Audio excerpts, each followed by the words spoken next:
Why did the 2025 live-action remake of Snow White fail? Some blame it on a reaction against a woke agenda from Disney. Others say it came from backlash against comments by the two female leads who were seemingly, if you believe the media narrative, on opposite sides of a certain conflict in the Middle East. Others suggest that the failure is due to fatigue with Disney constantly remaking supposedly beloved animated classics. There's undoubtedly some truth to those viewpoints, but all of that came well before the movie was in theaters, and I wagered that the people doing the most vocal complaining on those fronts were never planning to see Snow White anyway. Their complaints were not based on the quality of the film, since they'd never seen it. Yet the audience didn't turn out. Why?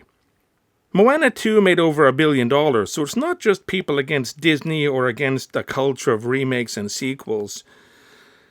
The closest film to Snow White was probably Wicked, and that got rave reviews and garnered $750 million at the global box office.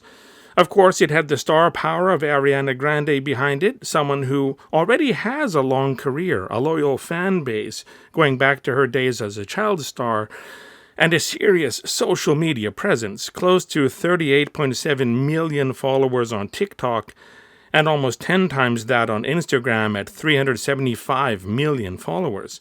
Rachel Ziegler has 32.8 thousand, yes, thousand, on TikTok, and 2.5 million on Instagram.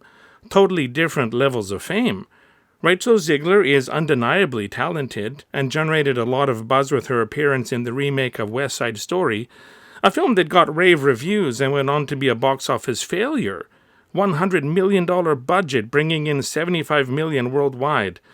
That was also under the Disney umbrella through 20th Century Studios, and also a remake, by the way. Coincidence? I think so, but I just wanted to point that out. Anyway, Rachel Ziegler herself wasn't going to make or break this film.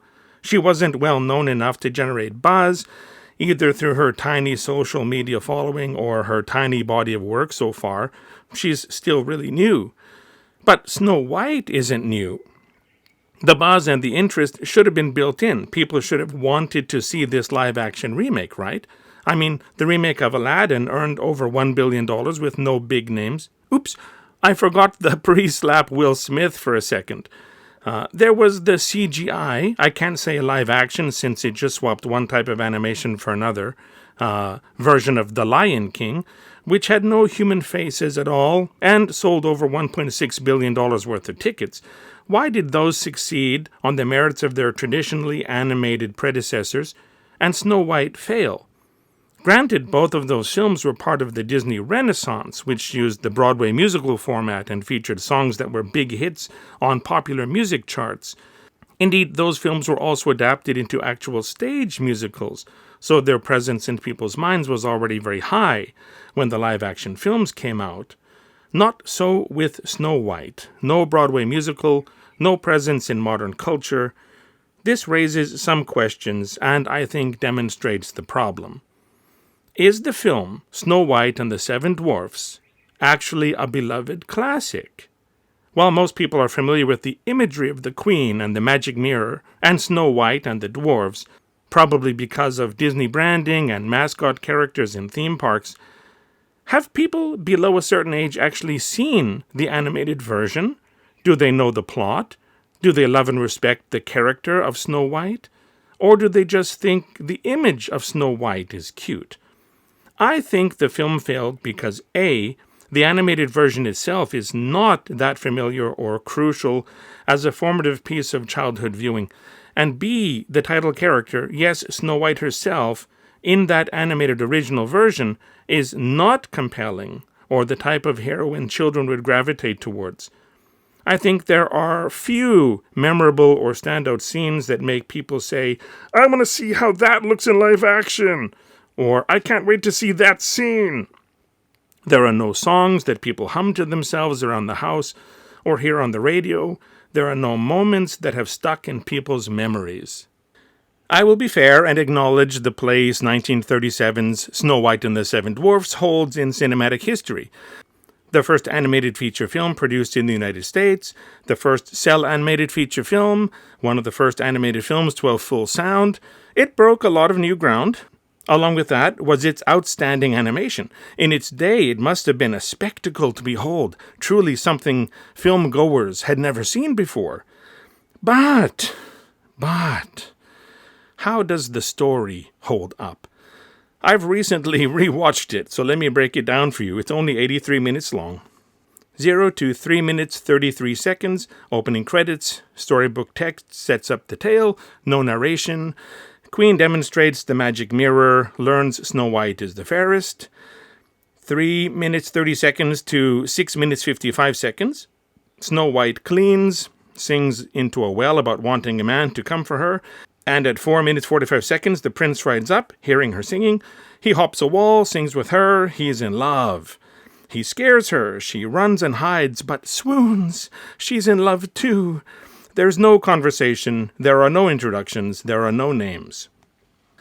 Then, 6:55 to 7:43, the queen orders the huntsman to kill Snow White. 7:43 to 21:22, in a field, Snow White picks flowers. The huntsman doesn't kill her. She escapes into the dark, scary forest, but she meets kind animals. The animals lead her to a tiny house. She thinks children live there with no parents. It's very messy, so she will mother them. She cleans up, the animals help, and we have the song Whistle While You Work, which is fairly well known from this film. So basically around 8 minutes to around 22 minutes. So we're talking 14 minutes for this escape into the forest, finding the house, cleaning the house scene. Then, 21 minutes, 22 seconds to 24 minutes and 7 seconds, we see the dwarves working in the mine. Then it's time to go home, and as they go home, they sing Hi-Ho, which is probably the standout earworm song from this film. 24:07 to 26:43, Snow White finishes cleaning, gets sleepy, learns the dwarves' names from their beds, and falls asleep.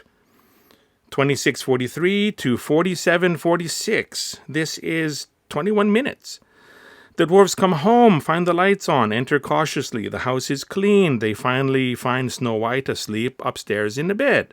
She wakes up. She identifies them by name. They recognize her name when she introduces herself, and they know she is a princess. She convinces them to let her stay and work in a motherly fashion, makes them wash their hands, makes dinner for them. So she has a new home, but returns to her status quo as a cleaner and cook like a domestic servant. This is her role. This is who she wants to be. 47:46 to 52. Queen learns that Snow White is still alive. The mirror reveals her location. She transforms into a hag and makes evil plans. 52 minutes to 1 hour and 2 minutes 35 seconds. Snow White and the dwarves dance and party. Snow talks about the prince and how she's in love, and then everyone goes to bed. 102:35 to 105:38, the queen makes a poison apple and goes into the forest. 105:38 to 108:22, in the morning the dwarves go to work and Snow White begins her chores. 108:22 to 117:40, the queen makes her way through the forest. Snow White is baking. The queen arrives and offers an apple.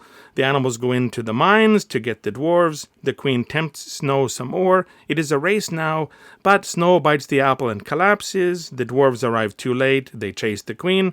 She falls, probably to her death off camera. And then 117 to 123, we have the ending of the film. The dwarves find Snow White's collapsed body and they cry. Text informs us that they made a coffin of glass and gold and keep watch over her body because she is so beautiful even in death that they can't bury her. Seasons pass. The prince learns of the girl in the glass coffin, finds the dwarves and Snow White, and then at 1 hour 20 minutes 37 seconds he kisses her. Then she wakes up. Happy ending. Snow makes her goodbyes to the dwarves and rides off with the prince. The end. So basically, the prince startled her. She didn't talk to him. She hid inside. He sang through a window and she watched. They fell in love with no conversation and no introductions. So that was a few minutes of interaction. And then she met the dwarves, spent a night in their house, decided to be their mother, and they love her so much they keep her in a glass coffin. Then this prince, who barely knows her, just a few minutes, finds her body, kisses her, and she wakes up. This is the story. That's it. So, except as a story for extremely young children, it is largely unsatisfying. It is so simple. It seems to take place mainly over 1 or possibly 2 days. As I said, Snow is startled by a prince, escapes being killed, finds the dwarves, decides to live with them as a mommy is poisoned by the queen, who perishes, and then Snow White is in a glass case, and the prince, who she met briefly in a garden when he jumped the wall to sing with her, wakes with a kiss, no conversation, no introductions, but he loves her and she loves him, and that love can break the magic spell. What is this garbage? Snow White's only motivations seem to be doing housework and being swept away by a man. She's waiting for a man to come. Her I Want song, and I know that this film is the prototype of the Disney princess, and that the concept of a Disney princess was not really formed at this point. But her I Want song is about hoping a nice guy will come along. A narrative does much better when the protagonist is relatable in some way.